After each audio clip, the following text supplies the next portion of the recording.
Welcome to Sword of the Berserk Guts Rage, a Dreamcast game based on the anime Berserk and featuring a guy named Ballsack on the cover. Yeah, Ballsack, that's his actual name. So we're starting strong. So I decided to 100% a Dreamcast game about a guy with a sword and a guy named Ballsack. When I first looked at the achievements list, it honestly didn't seem that bad. Most of them were just for beating the main game and then the battle arena. Leave me alone!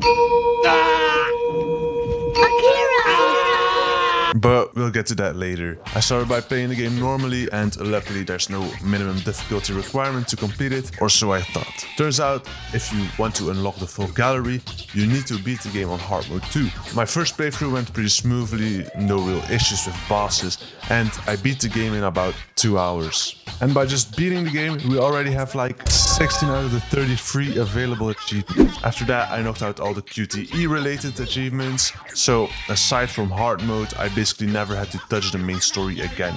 Then I played Puck's minigame, which was weirdly chill, and then came the battle arena. This is where things started falling apart. This mode broke me. To earn the achievements, you need to beat every boss under strict time and point conditions. You're basically forced to spam very specific moves or you won't get enough points. And first up was Job. I mean, can't say that on YouTube anymore. He went down quickly, nothing too crazy. Next was Grade 3 Nico, who I could cheese with this goofy jump attack, which I had to do, otherwise you wouldn't get enough points. And then came Zod. Even hearing his name gives me flashbacks. He kept stabbing me with his horn like it was a fetish. I must have tried over 50 times, either failing to kill him or barely missing the point requirement. But eventually, through sheer pain and caffeine, I got it. And next up, our boy Ballsack. Let's go. Fortunately, also very cheesable. And then, Grade 3 Casca. This boss is actual garbage. Half the fight, she just runs away off to the edge of the arena and starts sniping while I'm standing there like an idiot just watching the timer drain. Now, eventually I beat her, and then came the final boss, Disciple Ballsack.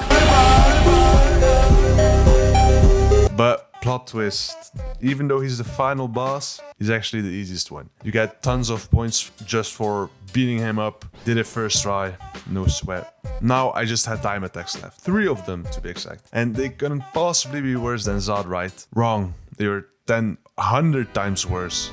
Time attack A took me over an hour because the enemies just ran away the entire time. Like, bro, stand still. What this game has is recoil. So that means if you're close to a wall, your attack ain't gonna happen, buddy. So that's what happened most of the times when I got remotely close to a wall. Time attack B was more of the same, more runners.